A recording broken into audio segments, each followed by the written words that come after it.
Est-ce une brèche pour les défenseurs d'une légalisation du cannabis en France? Le premier médicament dérivé de cette plante sera bientôt dans vos pharmacies. Notre invitée a soigné sa sœur en fin de vie avec des petits gâteaux au cannabis. Elle nous raconte après le récit de Benoît Mousset.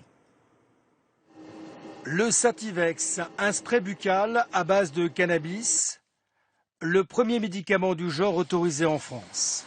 Dans quelques semaines, il pourra être vendu dans les pharmacies. Il sera exclusivement prescrit aux malades atteints de sclérose en plaques et qui souffrent de contractures très douloureuses, comme le confirmait déjà il y a un an ce neurologue que nous avions rencontré. C'est un médicament qui contient des dérivés du cannabis. Ça s'administre en inhalation.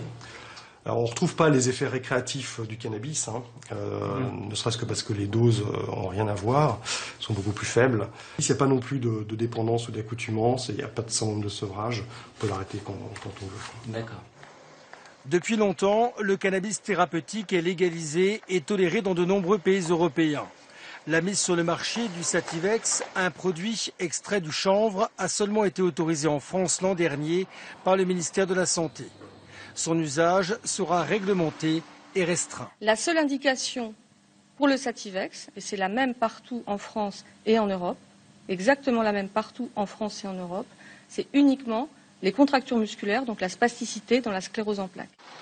La date de commercialisation du Sativex n'est pas encore connue, mais elle devrait intervenir avant la fin de ce trimestre. Son prix et son remboursement ne sont pas encore fixés.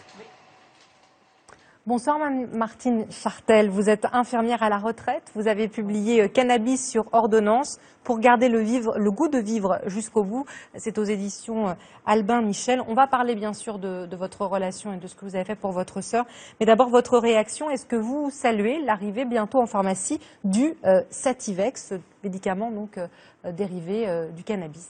Oui, absolument. Et je suis simplement un peu désolée que ce médicament ne soit destiné qu'à un certain type de patients. Qui souffrent de sclérose en plaques. Qui souffrent de sclérose en plaques, alors que dans des tas de pays européens, aux États-Unis, au Canada, puisque le Sativex est utilisé depuis une dizaine d'années maintenant, il est non seulement prescrit pour ces patients, mais également pour les patients qui souffrent du sida, qui ne supportent plus leur traitement, pour les patients qui ont des chimiothérapies. La chimiothérapie provoque des nausées et des vomissements très importants, et on sait que les dérivés du cannabis, entre autres le Sativex, avant c'était le Marinol, sont des médicaments qui sont très efficaces pour ce genre de symptômes, de problèmes pour les patients. Donc je suis vraiment très désolée pour les patients qui aujourd'hui en auraient besoin, qui ne pourront pas avoir la possibilité d'utiliser ces médicaments, et on n'arrive pas à savoir pourquoi il y a une telle restriction. Alors, on va se pencher sur ce que vous avez fait pour votre sœur. Vous avez mis à très faible dose du cannabis dans des petits gâteaux, c'est bien ça? Alors effectivement, c'est une amie qui connaissait bien effectivement la façon de cuisiner le cannabis, on va dire, et qui a réalisé des petits sablés à très faible dose. Et d'ailleurs, dans votre reportage, on expliquait que le Sativex va être également avoir des doses de THC très faibles qui font qu'il n'y a pas d'addiction particulière. Et là, ça a été le cas. Alors que justement Alice avait des traitements. Donc c'était un cancer du poumon, c'était enfin. Voilà, avec des chimiothérapies qui étaient assez lourdes. Elle ne mangeait plus, elle vomissait énormément. Et ces petits sablés lui ont redonné vraiment envie de.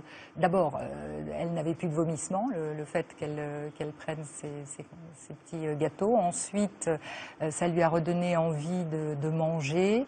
Et puis vous dites. Et puis l'envie de vivre. Voilà, elle sort, elle retrouve. Mais voilà, parce qu'à partir du moment où elle ne prenait plus tous ces traitements, aussi bien des somnifères que des antalgiques à forte dose, qui l'abrutissaient complètement, effectivement, le cannabis, pour elle, a été assez bénéfique. Il faut dire qu'on est arrivé à cela dans la mesure où les médecins lui avaient prescrit du marinol en gouttes, qui était d'une amertume épouvantable, et elle avait remarqué que ça lui faisait un meilleur effet que tous les autres traitements qu'elle avait eus, sauf qu'elle ne pouvait pas l'avaler tellement c'était mauvais. Alors, d'un mot, madame, le professeur Debré réagit aujourd'hui. Lui, il critique les vertus antidouleurs, il dit qu'il y a d'autres médicaments classiques, et surtout, il dit que pour lui, c'est une brèche ouverte pour finalement, à terme, la légalisation du cannabis en France. Qu'est-ce que vous lui répondez en quelques mots? Ben, écoutez, non. Enfin, je pense qu'il a tort dans la mesure où il s'agit bien de cannabis thérapeutique, que dans d'autres pays, il est prescrit à des malades beaucoup plus nombreux que ceux qui vont être concernés en France. Et je pense que nous avons les mêmes malades d'un pays à l'autre, ou je me trompe. Merci beaucoup, madame, d'avoir partagé cette histoire avec nous. Cannabis sur ordonnance chez Albin Michel. Merci infiniment d'être venu témoigner, raconter sur notre plateau.